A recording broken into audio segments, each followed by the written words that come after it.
आजकल लोग सुनते ही नहीं, और सुनते भी हैं तो मानते नहीं। मनुष्य का शरीर प्राप्त किया है, पाप का फल अंतिम महान दुख देने वाला है।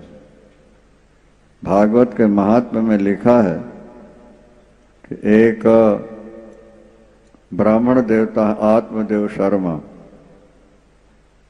उनकी पत्नी का नाम है धुंधली, उनके संतान नहीं हुई। वो जितना कमाते थे आधा दान कर रहे थे।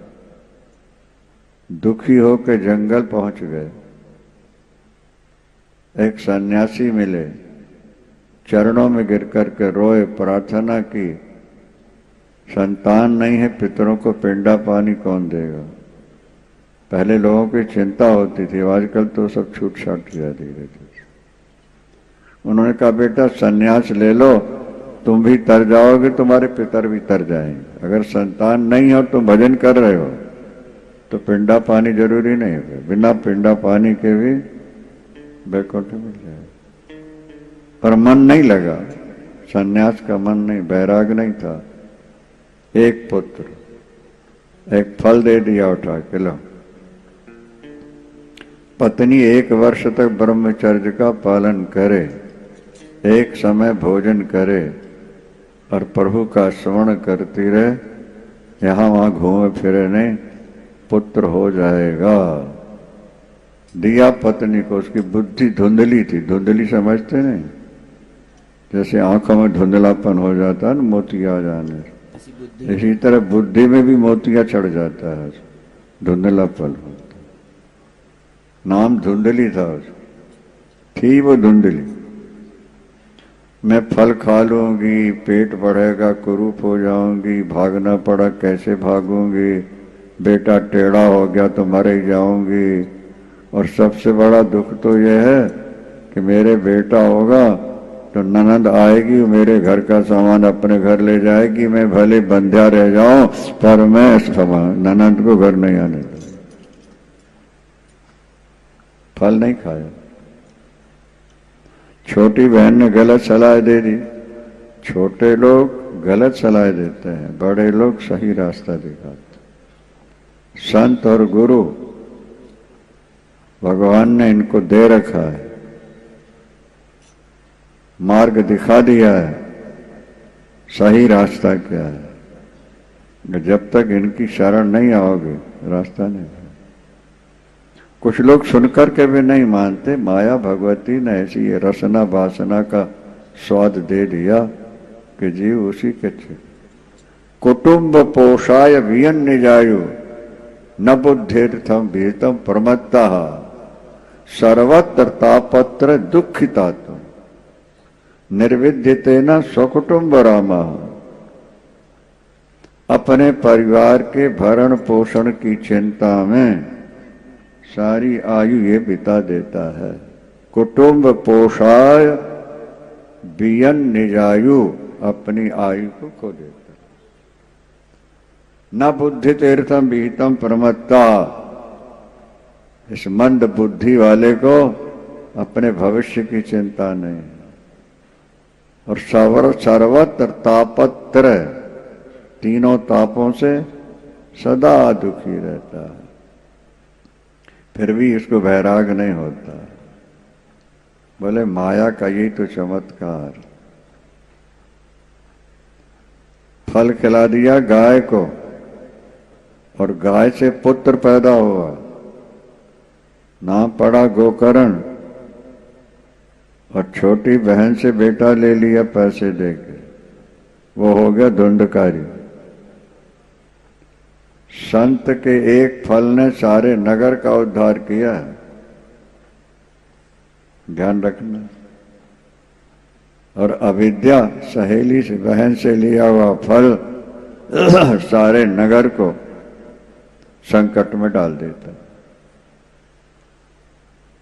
गोकर्ण परम ज्ञानी और धुंधकारी महाखला दुष्ट हो। परमात्मा से प्रार्थना करो कि हे प्रभु भले पुत्रहीन बना दो पर नालायक पुत्र न देना। पुत्र नहीं है इसका एक ही दुख होगा, और अगर नालायक हुआ तो सारी जिंदगी तुमको रुलाता रहेगा, गलत काम करेगा, पिता की कमाई पानी की तरह बहाएगा, स्वरा सुंदरी के चक्कर में पड़ जाता। महाराज धुंधकारी शराबी कबाबी वेश्यागामी हो गए, सारा धन घर का लुटा लुटा करके कंगाल बना दिया।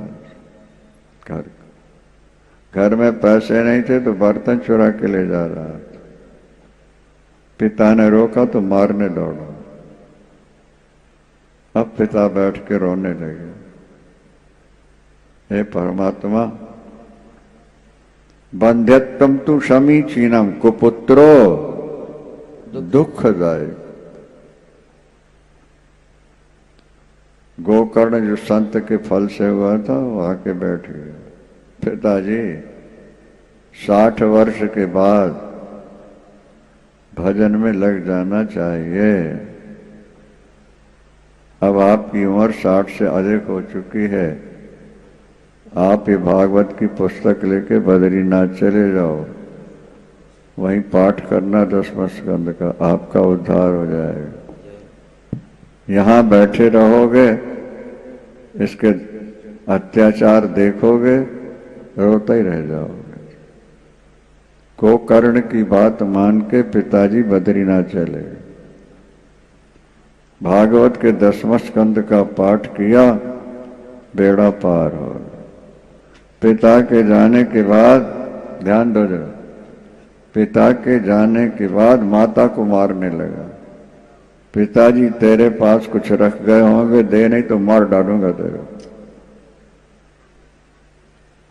घर में तो कुछ था ही नहीं, क्या दे के जाएंगे। अंत में दुखी हो के मां कुएं में गिरकर समाप्त हो। गोकर्ण ने सोचा मुझे मारेगा,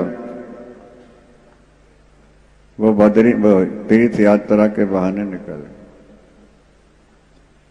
धुंधकारी ने 5 वेश्याएं लाके घर में रख ली, चोरी डाके डालता है, वेश्याओं को खिलाता पिलाता जेवर पहनाता। एक दिन उन्हीं 5 वेश्याओं ने मिलकर गले में फंदा डाल के लटका दिया। व्याकुलो निधनं गतः, प्राण निकल गया। महान प्रेत बना, ध्यान रखना, महान प्रेत, बड़ा भयानक प्रेत। गोकर्ण जी ने गया में श्राद्ध भी किया, उद्धार नहीं हुआ। घर आए हैं, बाहर का गेट बंद है, लेकिन आंगन में हाथी खड़ा हुआ है।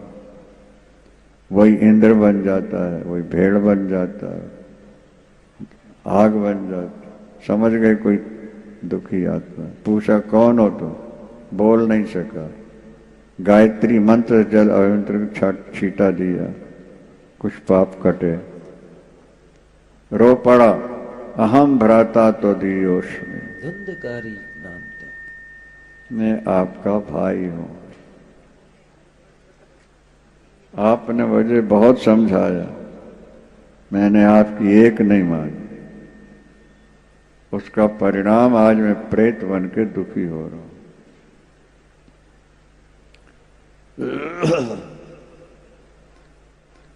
भाई के नाते मेरा उद्धार कर दो। अरे तेरे लिए तो गया जी में श्राद्ध भी किया है, 100 बार करोगे तब भी उद्धार नहीं होगा।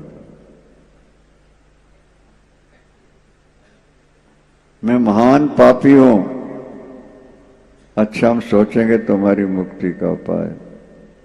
प्रातःकाल सूर्य भगवान से प्रार्थना की, आकाशवाणी हुई, श्रीमद् भागवतान मुक्ति सप्ताह वाचनं करो। भागवत से इसकी मुक्ति हो सकती, गया श्राद्ध से भी ना हुई तो यहां हो जाए। गोकर्ण जी ने कथा का आयोजन किया है। आषाढ़ मास शुक्ल पक्ष नवमी तिथि से पूर्णिमा। ये प्रेत भी आके वहां ठहर गया है पास के अंदर। प्रथम दिन की कथा से एक मास फटी, घाट फटी, दूसरी तीसरी 7वें दिन पूरा पास। साक्षात भगवान कृष्ण के रूप में धुंधकारी प्रकट हो गया। कृष्ण कन्हैया लाल की, भागवत भगवान की। उसने भागवत जी को प्रणाम किया। धन्या भागवती वार्ता, प्रेत पीड़ा विनाश। प्रेत पीड़ा विनाश, सप्ताहोपि तथा धन्य। मेरे जैसे पापी को साक्षात कृष्ण बना देने वाले ये भागवत की कथा धन्य है, धन्य है।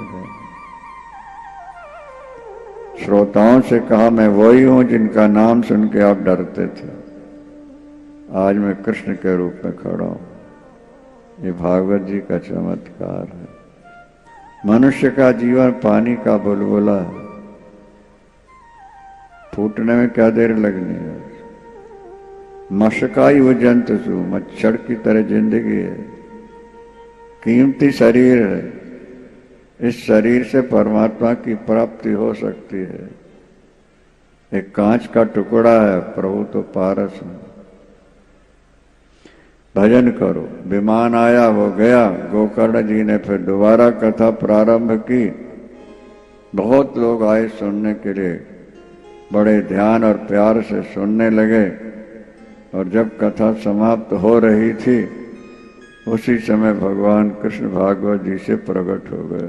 कृष्ण कन्हैया लाल की, जयकारा लगाएं जोर से, भागवत भगवान की।